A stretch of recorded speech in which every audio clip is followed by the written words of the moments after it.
All right. GM, everyone. How's it going? Welcome back to another Community AMA. I think we've had a relatively slow month. Volumes in crypto have been down in general, and Lifinity was no exception. But yeah, it's kind of interesting because things have been accelerating so much for crypto in terms of like regulation and the tech, but yeah, I guess there just needs to be some kind of catalyst to get the masses back on. All right, well, we're going to get started with the questions. Our first question is from Swans. Would love to hear what the 1% fee would gain on Sandglass. Is that going to be added to revenue for the Lifinity token? Yeah, so the way fees on Sandglass works and how that relates to Lifinity is that right now all the fees just accrue to Sandglass as a project. And Sandglass as a project is owned by Lifinity. And when I say Lifinity here, I basically mean all the Lifinity token holders. So, although that value doesn't directly accrue to the Lifinity token right now, Lifinity as a whole does have ownership over Sandglass, albeit informally. So, in one way or another, that will accrue back to Lifinity token holders. But yeah, the mechanism by which we do that has not yet been decided. But yeah, I mean, I'm just reiterating what I've said, or I've been saying like this whole year.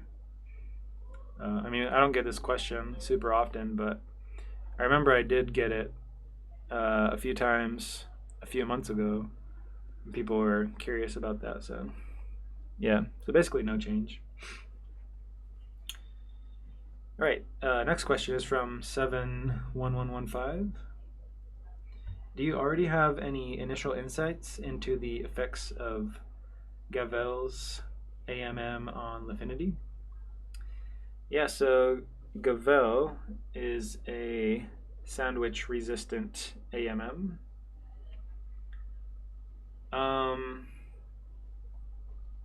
And I think like they're trying to be a launch pad of sorts, like similar to like Pump Fun or all the other variants that are looking to compete with them. So in that sense, there's very little effect on Lifinity because we're not really competing for similar volume. Um, our main source of revenue is Sol USDC, and I don't think Gavel is really trying to is not trying to capture volume from that. That's more the realm of CLMMs or order books or Lifinity copycats like SolFi and a couple others. But yeah, Gavel is not really competition, so it doesn't really have an effect on Lifinity. All right. Next, White Turtle Bill asks, when book value / balance sheets are calculated, do these numbers include the portion of funds that are put aside for the team runway / future development? No, we don't. If we did, we would include it in the spreadsheets that we're sharing when we announce the balance sheet updates. But yeah. So in reality, if there were to be a like a redemption event, then it would be above the book value that we're announcing because there would be like all the team funds added to that. So yeah, it would be a bit more. I actually don't know how much more, so don't ask me. But it would be a bit more. Um, yeah, actually, that reminds me. I'm just gonna drop a tiny bit of alpha. If I'm not mistaken, I think we are getting our 400K of USDC back from FTX on the 30th of this month. So yeah, book value should increase a bit from that. Probably not too much. How much would it be? Maybe like 1%. Yeah, so maybe like a cent or two increase in book value. Yeah, so that'll be good. But yeah, I understand that's not related to the question, but all right. Next question is from Jules55. Why don't you do buybacks if the token is lower than the book value or lower by X%? Yeah, so actually we do buybacks when the token is below book value. And we've done this before. I forgot how many times we've done it. At least once, maybe twice, maybe thrice. And we've also done like the reverse with flares, where when flares were below book value and Lifinity was not, FlareDAO sold some of its Lifinity for Sol so it could buy flares up to book value. So yeah, we do these things. I mean, as far as I know, like we are the only protocol that does that kind of thing. And the reason we're able to do that is because we even calculate book value to begin with, where other protocols don't really have a book value. As far as I know, like none have really committed to be like, okay, well, if we have to shut down ever, then we're going to distribute all our assets. Yeah, I don't think that's a thing that other protocols do, as far as I know. But yeah, because we know our book value, we can do these buybacks, and the result of doing buybacks when the token is below book value is that we increase the book value by buying underpriced Lifinity tokens. Everyone benefits. All token holders benefit because the book value will increase by removing those underpriced tokens from circulation. But yeah, it's not that frequent because I mean we announce the book value more than once a month, so people are relatively aware of it. So I think people tend to not sell or sell less when price approaches the book value, and will be more willing to sell when it's above book value. So yeah, and they also know that like we will buy tokens back to book value. So yeah, given all that, like once we started doing this, I think it became less likely that the price falls below book value.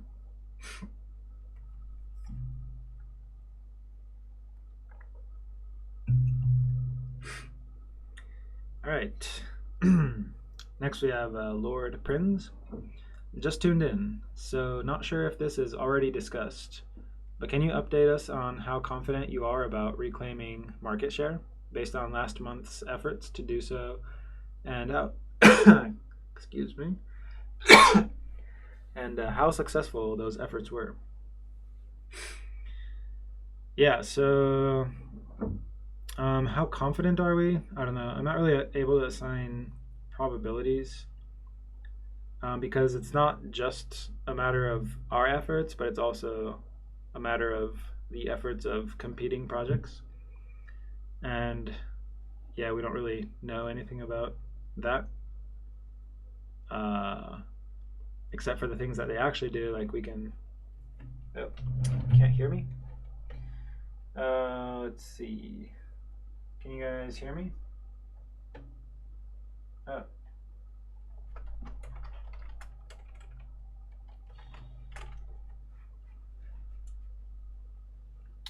Let's see. How strange.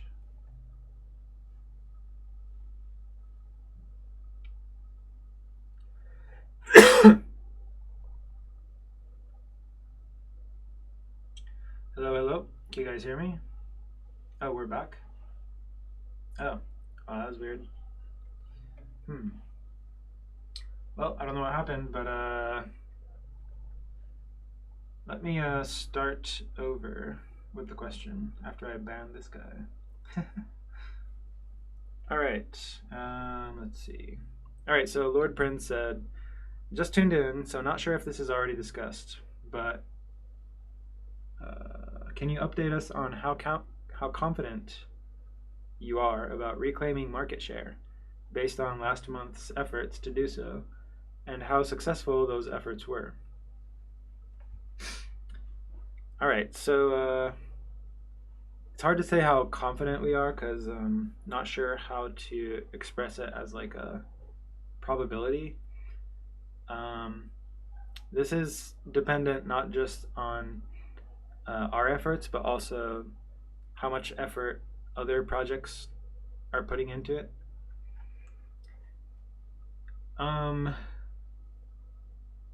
So what we can say is that we're still the most profitable.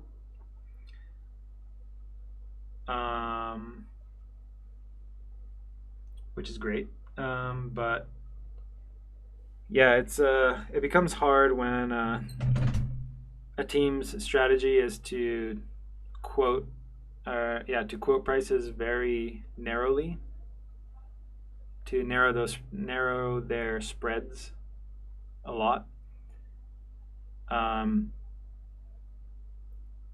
When they do that, like they can get more volume for sure. At the same time, it'll also hurt their market making profit, but they can still be profitable that way. But regardless, it hurts our volumes because when they're quoting tighter, even if it's a suboptimal strategy, because they're not earning the most, they can still make money, just not as much. But in the process, they still hurt us. So that's unfortunate, and there's nothing really that can be done about that. We don't really want to play their game where we try to quote even tighter than they are. That would be less profitable for us, and it would probably cause them to quote even tighter still. Yeah. So I think our efforts are like relatively successful given these circumstances. If you look at the volumes over the past few months, say for 2025, January had the most volume. February had lowish, but not super low volume. March had a lot of volume. April had okay volume, similar to February. And then May has had the lowest volume. So yeah, like this month, our revenue was relatively low compared to the past few months. But that same difference is also reflected in the total volumes for like Sol USD. So it's not like surprising or anything. And it's not because like we're like totally getting destroyed or something. It's just that total volumes are low. So I mean, obviously, like that's not the only effect, but I think that is the largest contributing factor. So, like, if volumes increase in the near future, I think that will definitely be reflected in our revenue as well. Um, and yeah, total volume is not something we can really control. So, but yeah, I think based on the fact that we're still able to be the most profitable, I think we're still doing quite okay.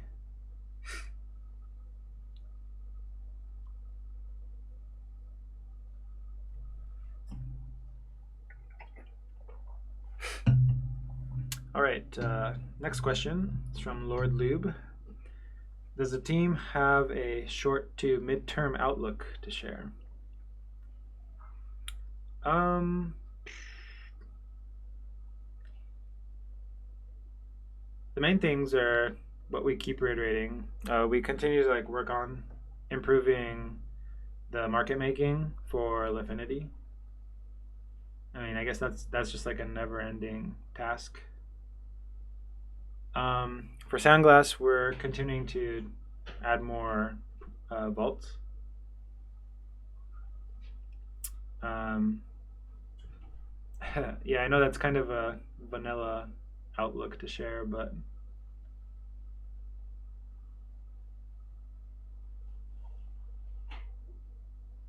yeah, I think that's basically it. Like those are the things we're focusing on currently.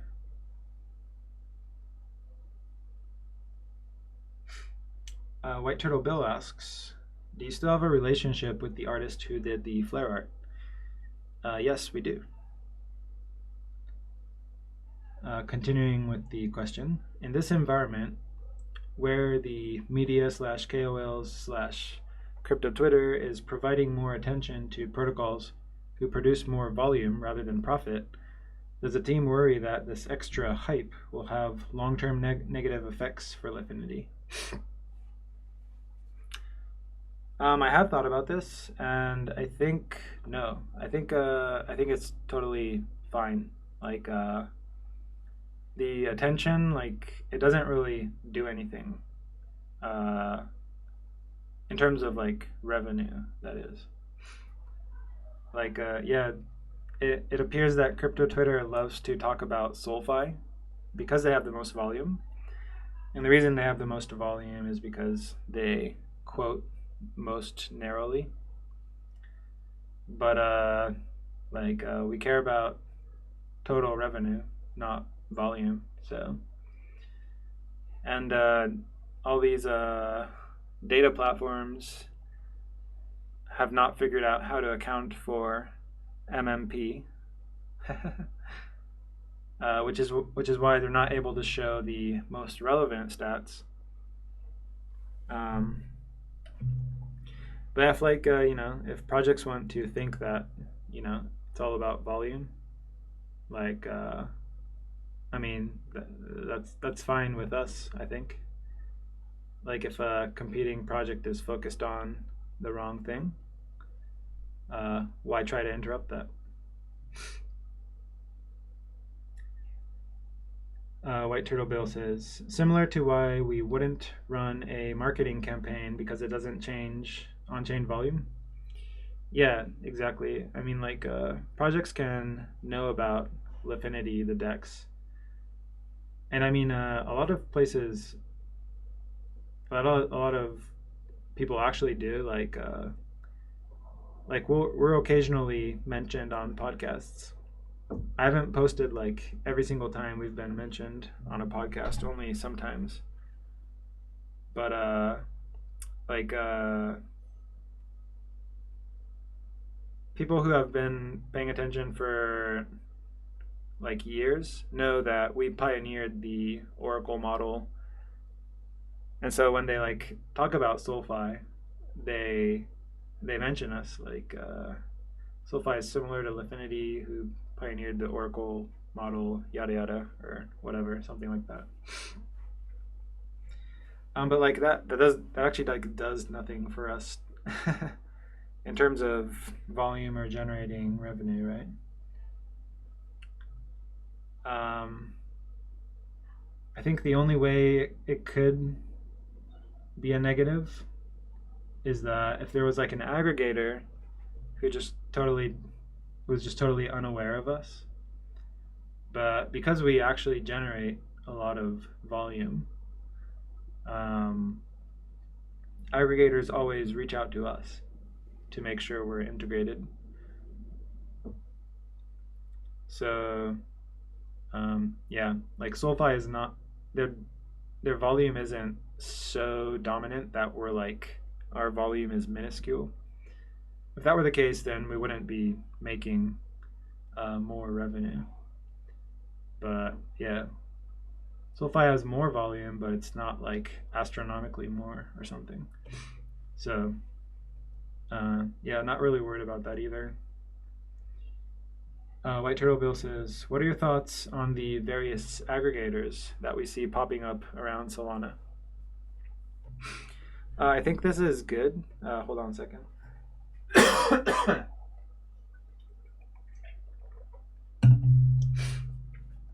Yeah, I think this is good. That there's competition among aggregators, and the reason for that is, as you can see with Jupiter, which is like you could say like our main aggregator. Like they've updated their algorithm to be less friendly towards us.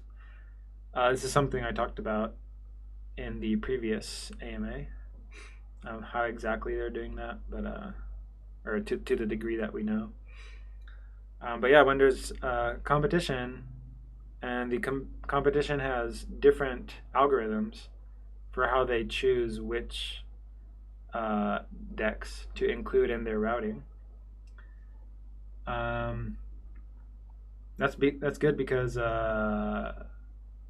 if Jupiter is kind of being unfavorable to us, then the other aggregators aren't necessarily being unfavorable to us.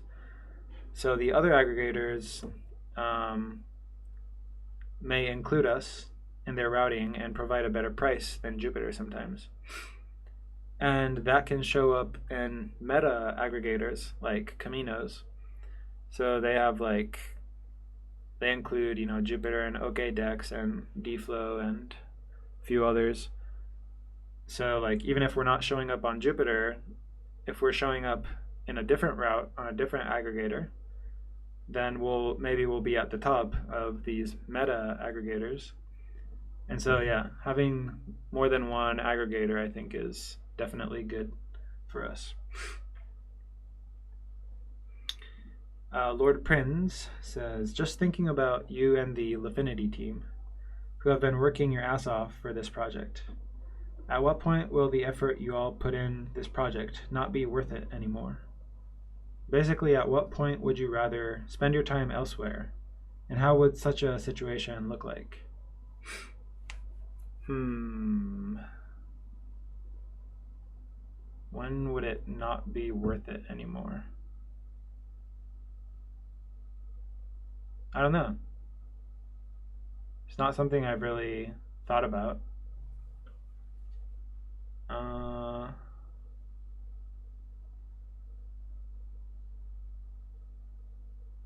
Spend my time elsewhere. I mean, like, I have hobbies outside of crypto. So, like, it's not like I'm doing crypto 24/7.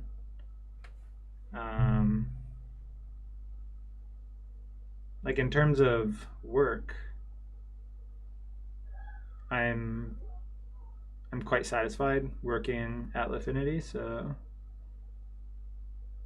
like I don't know, I don't really feel compelled to spend my time elsewhere. I'm not sure what would.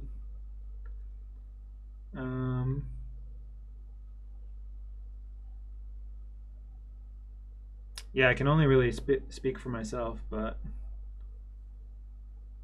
yeah, like even in my mind, it's not clear what would compel me to want to work somewhere else or yeah.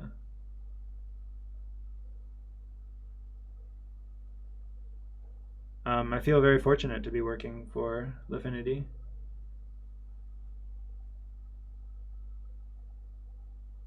Yeah, I think that's about all I have to say.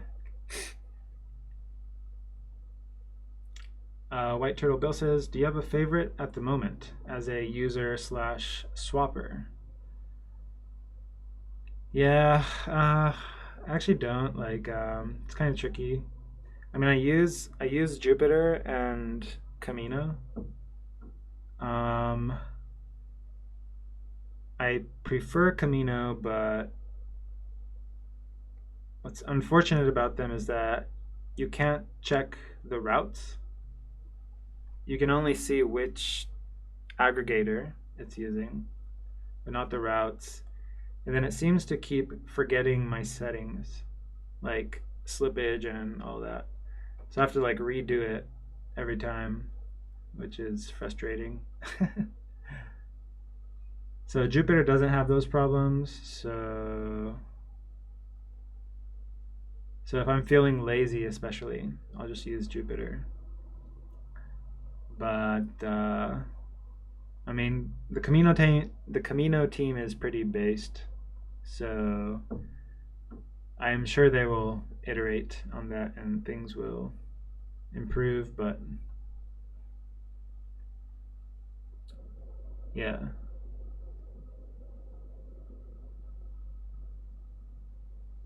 it's kind of weird because like even though Camino aggregates a bunch of aggregators, the price difference between the aggregators is like extremely small. So I think actually their algorithms are quite similar. Um, uh, like I feel like it's hard to differentiate between them in terms of like which one gives the best price most consistently. Um,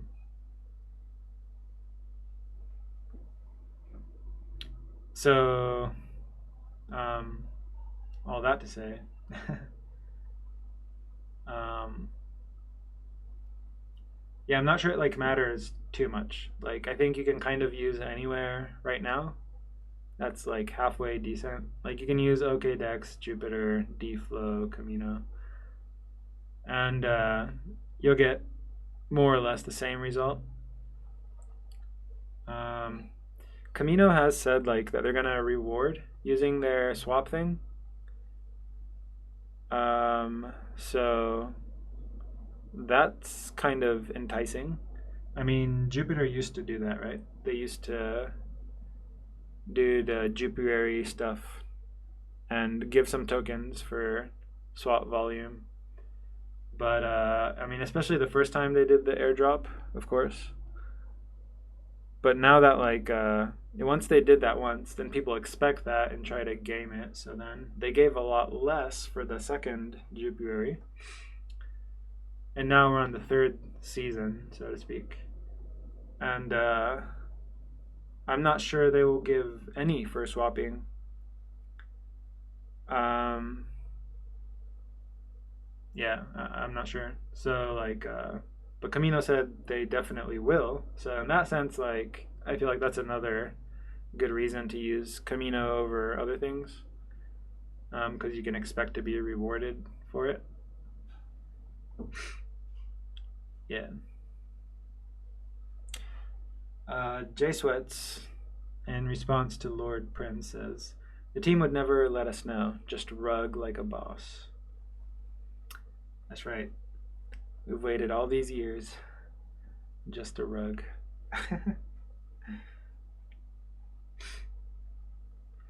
White Turtle Bill says, "I've also been using Camino a bunch. Feel like they'll have some unseen benefits for pushing volume through them." Yeah. It's interesting because like Camino and Jupiter seem to be moving toward the same direction of like becoming the everything app. Uh, like Camino expanded the swaps, Jupiter expanded to lending, or soon, anyways. And yeah, well, competition is good. At the same time, I kind of feel like teams are competing over the same slice of pie rather than growing it when they build products that already exist. Like ideally, Jupiter wouldn't waste time building another lending protocol because Camino is already super good. And then Camino wouldn't waste time building another swap product because Jupiter's is definitely good enough. Um, yeah, competition does lead to improvement, but like sometimes the improvements that can be made are very minuscule, and so as a user, you wish they would focus their efforts elsewhere. That's kind of how I feel. Uh, yeah, like I want to see more innovative products, not just like slight variations on things that already exist. Like Pump Fun was um, a sort of innovation, right? Um, maybe not the best innovation, but like it brought a ton of volume on chain at least. Or you have like MetaDAO with Futarchy.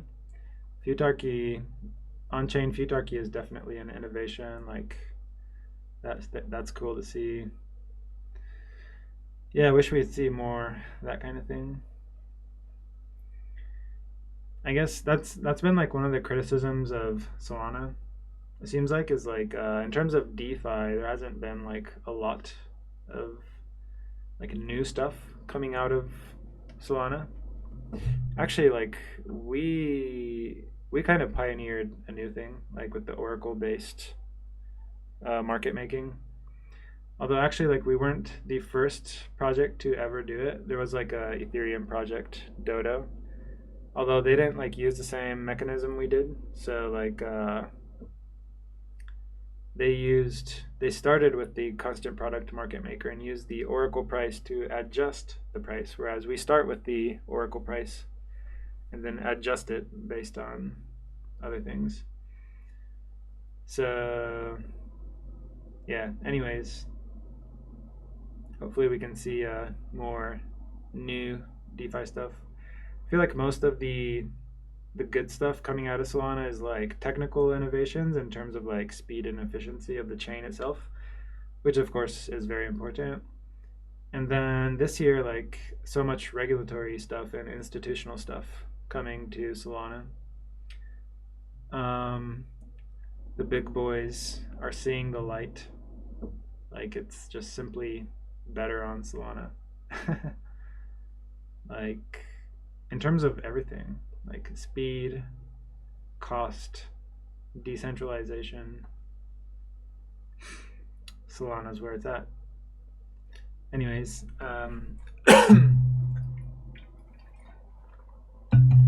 White Turtle Bill says, any thoughts about a premium for protocols who have users interacting with their own front ends? I guess what I mean is with Lifinity, we don't really care if users interact directly with the Lifinity website or not, because we aggregate through Jupiter in the site anyways. Is this direct aggregation integration on site something you think the aggregators will want to pay for? Similar to the Tensor / Magic Eden offers for the Flare bid?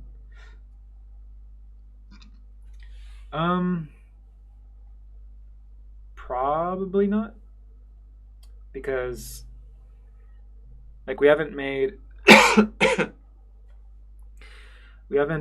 made an effort to get people to swap on our swap page.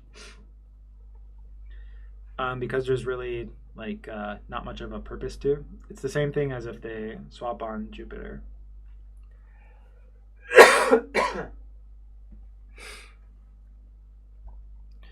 um, yeah, so I'm not sure if they would pay for it. The other thing is like we could charge a fee for swapping on our front end. Jupiter allows that. And then I think they take a portion of that fee.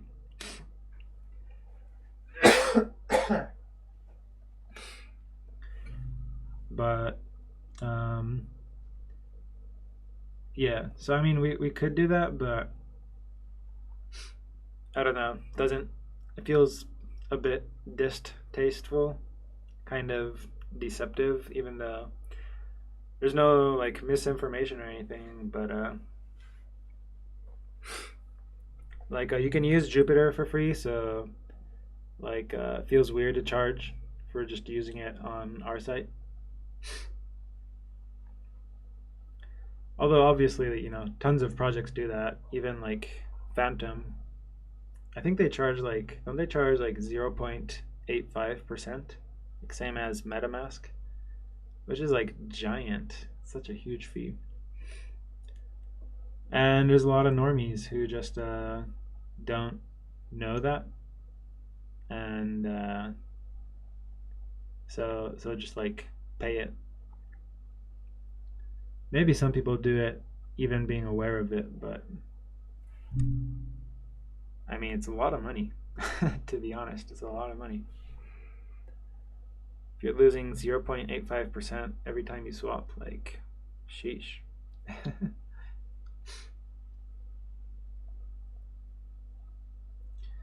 White Turtle Bill says, "What are your thoughts about creating a Flare NFT landing page, like a website that hosts all the important information about the flares slash Flare DAO? Would that be something, if approved by the DAO, that a team would be able to host, or would the community need to figure out a way to manage that?" Um, Probably depends on who's gonna build the site. I mean, yeah, we could probably host it, but like designing it and stuff, we'd probably want the Flare DAO to do that. Um, yeah, like I think building websites now is a lot easier with a lot of AI tools. So I imagine it wouldn't even be like super difficult, especially if it's just like an informational page and there's like very few interactive elements.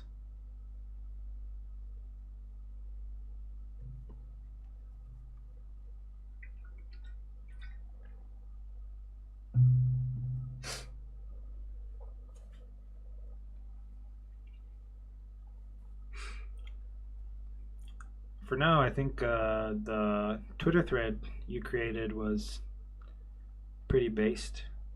That's been like super useful, just pointing people to that when they want to do a deep dive into flares. White Turtle Bill says, "I'm just trying to find more ways to expand the community here. Nothing would make me happier than an active base of community members." Yeah.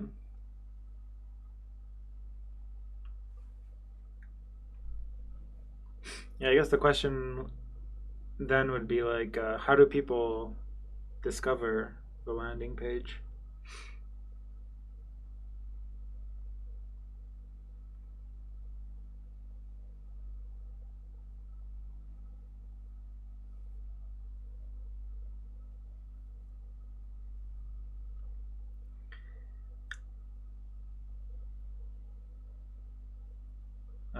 White Turtle Bill says, "Probably have to start up social accounts for that to be worthwhile." Maybe so. It's been kind of tough for NFTs. Like even the top NFT, um, Mad Lads, like it seems like the exchange, the Backpack exchange, is doing just fine, but the relationship with Mad Lads is pretty tenuous, so people are, I don't know, feeling less bullish about it or something. Like the Mad Lads, you can kind of like stake them and get these like pseudo points, just like a number in your backpack wallet, and nobody knows what they mean. At some point, like you could get like airdrops and stuff based on that, I think.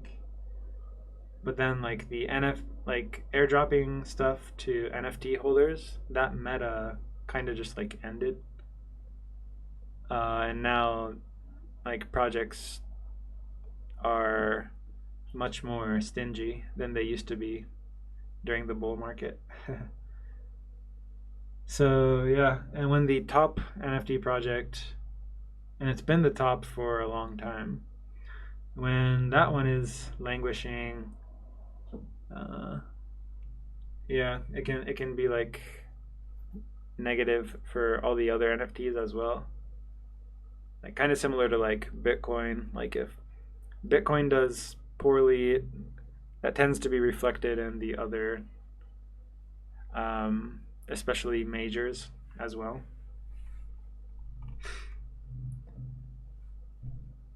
And I think Flares is like a major. We can call it a major NFT in the Solana ecosystem. But yeah, yeah, NFTs not getting as much attention as they used to, unfortunately. White Turtle Bill says, yeah, with NFTs just dead and most of them slow rugs slash no value. Plus, with memes going wild, it's hard to get the attention back. Yeah, I guess memes is the other thing. Memes kind of became the new NFT in a sense.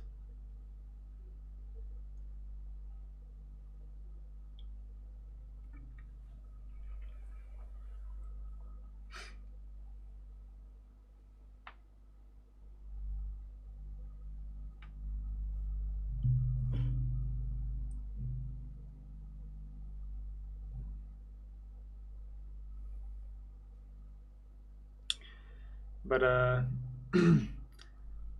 Solana Accelerate was pretty dope. A lot of great talks, many announcements.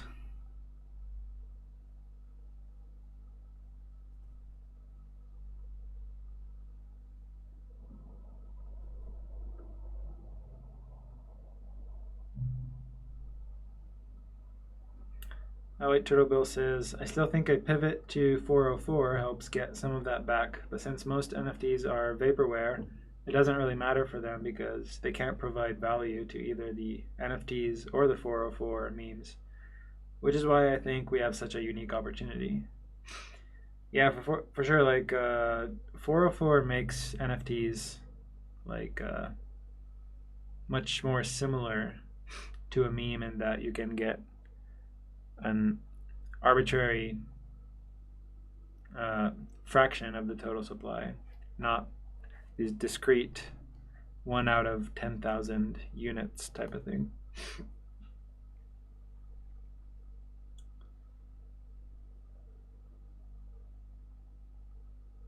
Yeah, plus flares have actual value accrual, so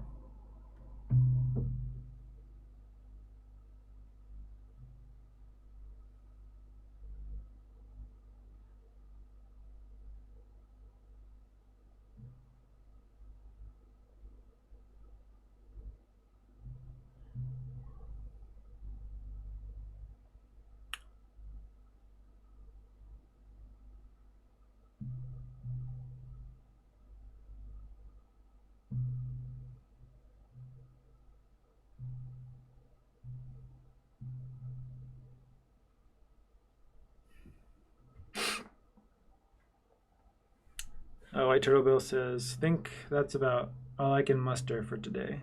Baby needs fed. Appreciate your time and insights as always.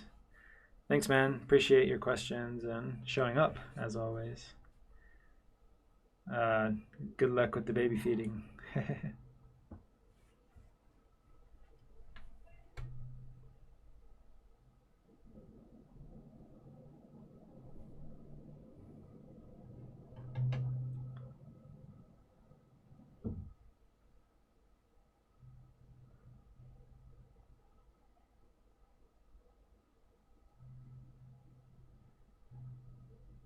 I guess I'll give one last call for any more questions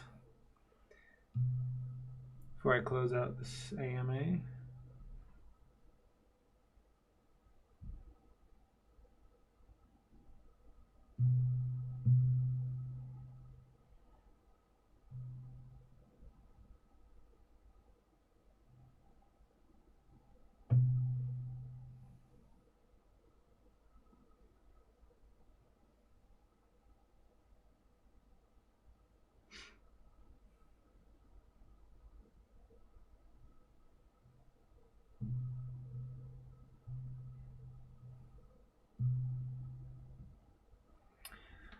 All right, well, I guess I will call it then. Appreciate everyone showing up, and thanks for all your questions. Hopefully we have some more volume in this coming month. Oh yeah, don't they say like sell in May and go away or something? I mean, as the saying goes, volumes were low this month. So maybe June will be better. Oh, it looks like White Turtle Bill has one more question.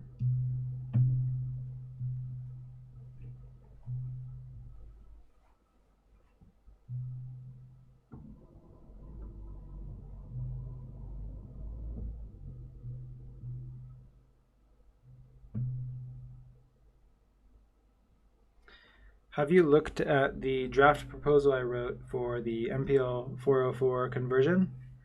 Thoughts? Yeah, like it was essentially the same as what you've been talking about this whole time, yeah. Like I'm down.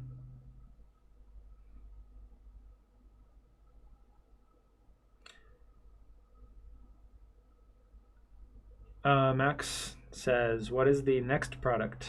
Any alpha?" No alpha, sir. um,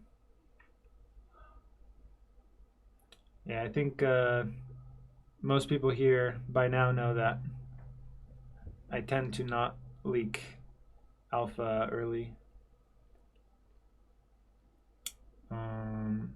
Yeah, things are announced when they're ready, essentially. So when? But sir, good sir, when is also alpha.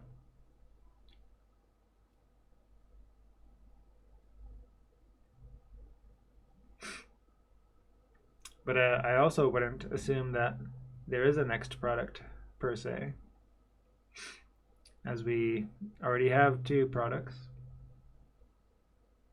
and we're still working on them.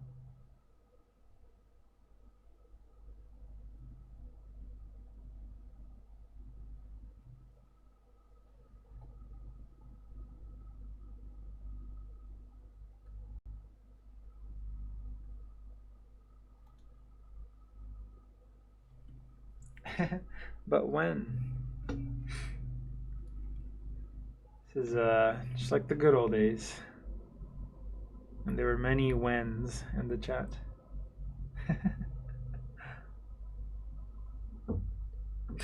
I guess those were like the NFT days.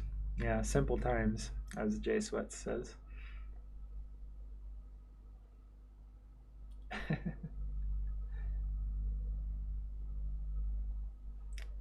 Now everything seems to have these complex mechanisms.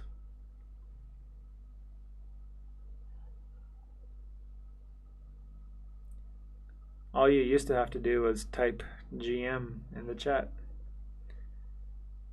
You're whitelisted. You buy the NFT and you're all set. Well, not quite that simple, of course, but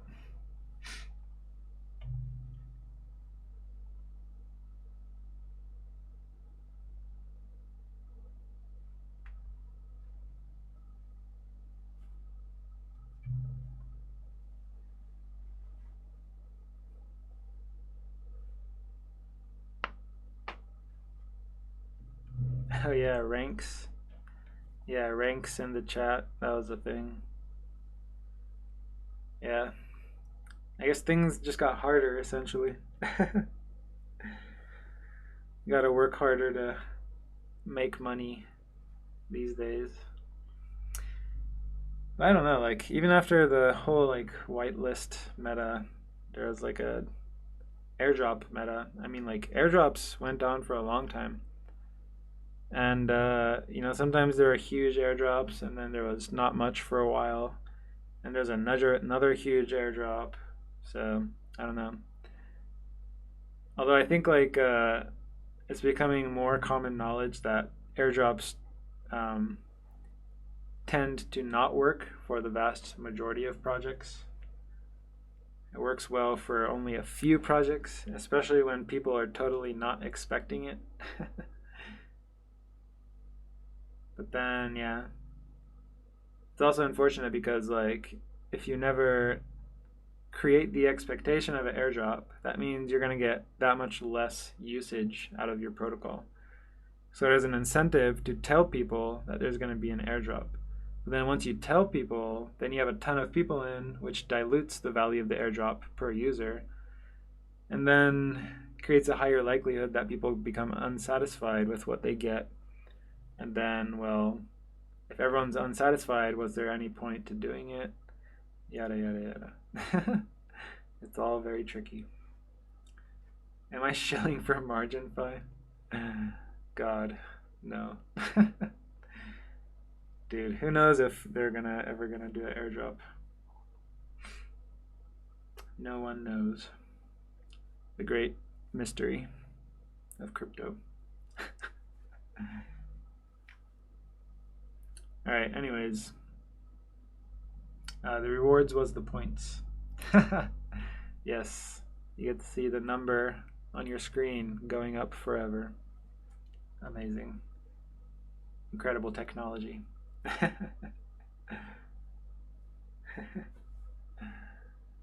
right. Well, thanks, guys. That was fun. I'll see you around in the chat.